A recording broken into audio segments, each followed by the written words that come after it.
నువ్వు ఏ విధంగా నీ కుమార్తెతో మాట్లాడతావో, నీ కుమారునితో మాట్లాడుతున్నావో, ఆ విధంగా ఆ తండ్రి, పరమ తండ్రి ఆయన కుమారులమైన మనతో, కుమార్తెలమైన మనతో మాట్లాడతాడు. అలా సంభాషిస్తాడు, అలా ముచ్చటిస్తాడు. మన ప్రతి విషయాన్ని క్షుణ్ణంగా తెలుసుకుంటాడు ఆయన.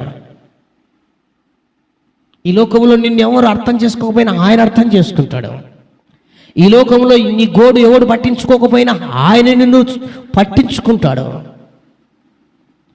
ఈ లోకంలో నిన్ను ఎవరు లెక్క చేయకపోయినా ఆయన లెక్కలో ఏలికగా ఉంటావు. ఈ లోకంలో నాన్నవారే నీ ఇంటిలోనే నిన్ను త్రోసివేసినా ఆయన మాత్రం నిన్ను దూరం చేయడు, త్రోసివేయడు.